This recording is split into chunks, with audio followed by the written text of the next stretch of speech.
school. I love it, but it's very unique.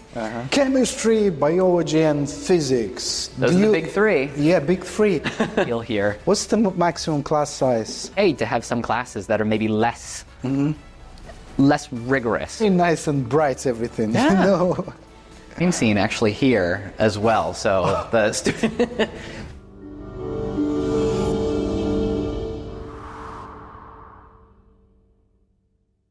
Ever wondered if American international boarding schools are as impressive as they seem in teen movies? Today, we're taking a closer look. Welcome back to our EF Academy New York campus tour. Today, Adil from Maryadi and our guide, Jason, will help us explore the school. We'll check out classrooms, student life areas, and special spots that make this academy unique. Let's continue our tour and discover what makes an American international boarding school truly special. So this is the entrance to the academic building. It's not an elementary school. I know it's very colorful. Like I was going to say, It's because we tend to have very Scandinavian design all throughout the campus, because the family that started EF is from Sweden. So we see a lot of that sort of even on the ground in terms of the furniture looks like it's like IKEA. It's not, but it is Swedish. It is Swedish furniture. So EF Academy New York is an international American school in the suburbs of New York that feels a little bit Scandinavian. It's a very strange school. I love it, but it's very unique. Now, one thing that's really interesting is as you walk around the academic building is actually the different departments and subjects have a different color floor to the building. So when we go to the math hallway, actually the floors are going to be this bright blue color. English is pink. Other languages, including Russian, would be green, and social studies is dark blue. Okay. So I'll show you kind of what I'm talking about as we go through here. We have the floors here are like bright blue, so you kind of get this glow to the classroom itself. So we can kind of step in and you can get a feel here. What's the maximum class size? So the average class size is 13. The maximum class size is 22. We typically don't get that high. 13 is average. But 13 is typical. We do, the reason we have a higher average sometimes is because there's some very popular classes. And we don't want the students to not have the chance to take the class if they really want to. Like business studies here, for example. Yeah, exactly. Well, economics.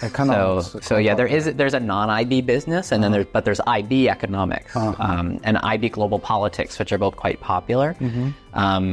But yeah, so you get the idea. We've got it's kind of a comfortable modern classroom space. We can organize the tables however we need to. So it can be for a lecture if the teacher needs to deliver some new information, but we can also make it a big circle so students can have a discussion. And then we can also push the tables together when you have group projects or work like this. So we can rearrange the rooms however we need. Okay. Yeah. And so this hallway is a mix. There's maths, and then we have critical thinking philosophy classes as well. It's a special department at EF Academy New York. So all students, no matter what grade they're in, take a class called Foundations of Learning and Knowledge. And they're just different levels depending on how old you are. But it's a class that everybody takes to get them used to, but I think. This class goes in parallel to the whole program itself, yeah? It's not like you have to take 1 year extra. No, right. It's built in. So students typically take 8 subjects, so it will be one of their 8. Yeah. Oh, this is a little bit different layout. Exactly. Yeah. This might be if there's like a quiz or something like this, that it's lined up. And this is where the culture fair takes place. So again, I mentioned this earlier, but imagine going from one room that maybe it's like the Russia room, and then you have the Mexico room or the US room or and the Korea room. Do that? It's every year. We typically do that in the spring. So having 50 nationalities, you have to have 50 rooms. Yes. Ideally. Well, the building has 60, so it works out. There's 60 rooms in this building. Yeah. So it works out to do it. But yeah, the whole building becomes a big culture fair. And the students will visit each other, and we eat a lot of food that day. Yeah. Very, very food focused. So you can have everything from jollof rice in the Nigeria room to guacamole in the Mexican room. Okay. All right. So you see the actual film crew that's here doing something. So we don't want to interrupt. But you can just get an idea here. We have more kind of going on. So the rooms have changed color. This is world languages now. Again, kind of glowing green, which is a cool effect.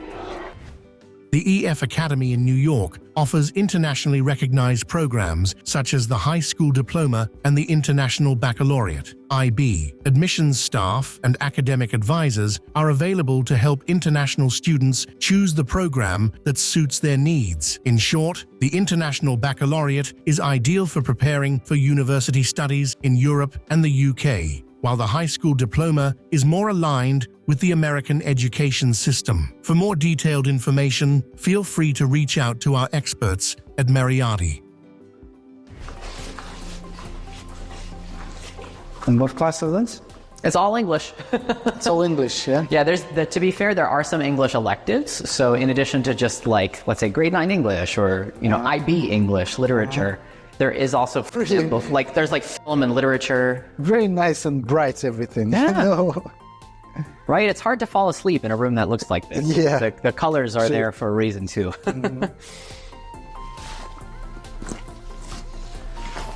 And we let the students decorate their rooms, or the teachers rather. Teachers, yeah. At Education First Academy, all classes are conducted in English, except for Language A classes, modern languages, in the IB program.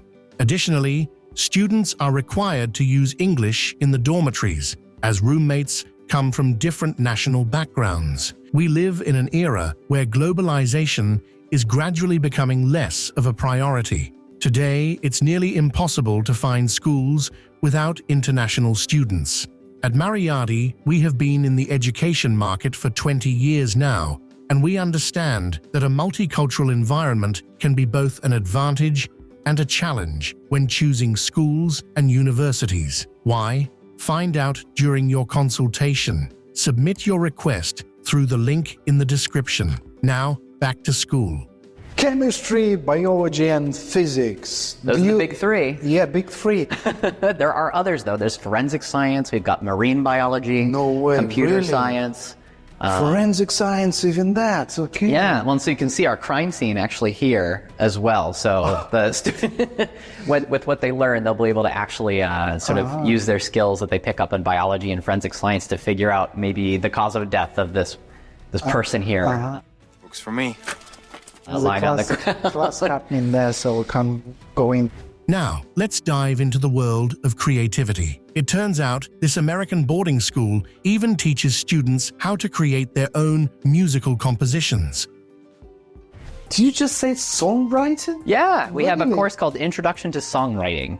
So that's one of the, again, maybe a lighter music course, like an elective. Because remember, a lot of the courses you're taking at school might be things like biology or history or English literature.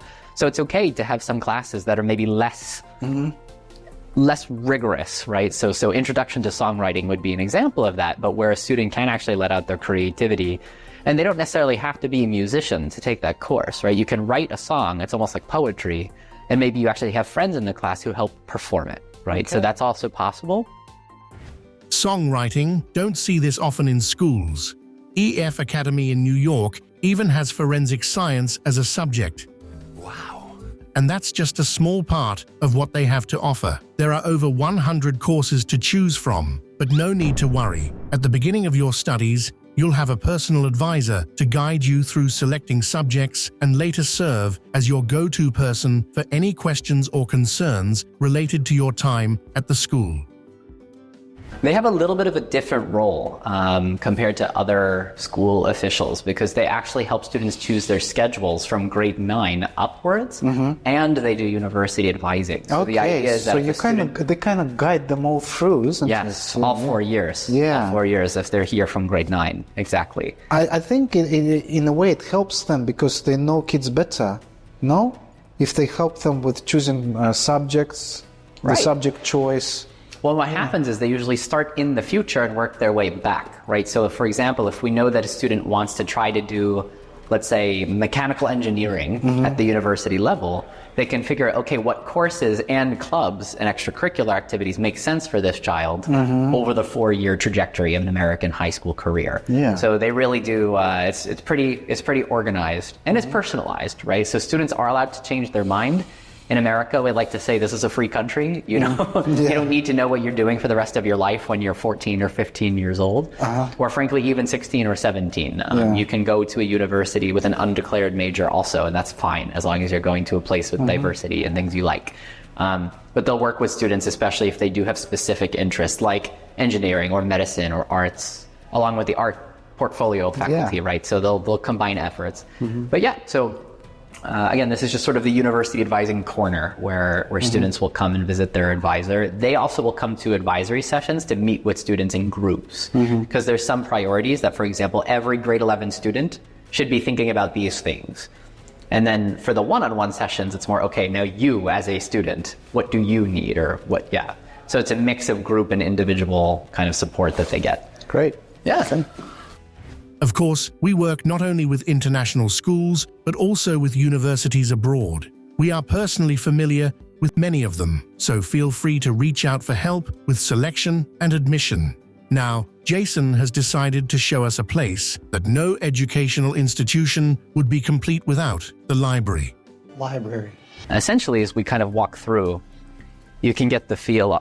On the brown shelves, those are the academic nonfiction texts. So for students that are starting a research project, they begin there. The librarian will help them out as well with both the books and the digital research resources that they need to use. Everything on these white shelves, leisure reading. Leisure reading, exactly.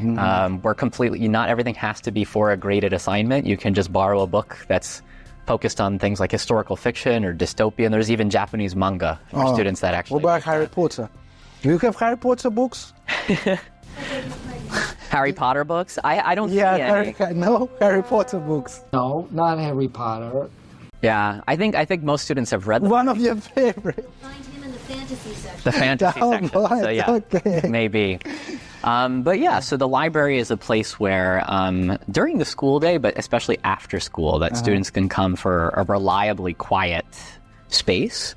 Boarding school can be a busy, crowded thing, and so for students to have a go-to place where they can have sort of quiet and peace in a public setting is a nice thing. And you'll see over here, they even are working on like puzzles, they're playing chess. So yes, they're also doing homework. It can be used as a social area as well, yeah? Exactly. It's Quite social in a good way. Yeah, it is quite quietly social. Do you encourage your students to read? Like, do you have like reading competitions? No? Well, I encourage them to read whatever they want. So I like them to read the Financial Times and the New York Times newspaper. Ooh. Find a book. I'm so happy to help them find a book. The English department tends to promote the reading of fiction within their classes. I like to compliment by sometimes boys like nonfiction better. So I like to find memoirs or adventure stories for them. I would love all of them to read a financial newspaper every day, both for the quality of the writing as well as just to stay informed with whatever they're studying here has application to the outside world. True. And I want them to be able to start analyzing information as well, and the critical thinking as well. Yes, that's exactly what it is. Do they have to buy textbooks? Well, when they pay for the school fees, the right, textbooks are included. It's included. Yeah. Okay. Exactly. The biology professor and I have an agreement that I will keep a couple of spare copies here for his students so they can use them at night during study hall. And that way they always know there's some backups. It's a particular arrangement he and I work. All right, well done. Yeah, well, that way they don't have to carry it in their backpack the whole time. There's too many books. That's not good for the child's development. Right, of course not. Yeah, we don't want scoliosis getting exacerbated. All right. And what time you open till?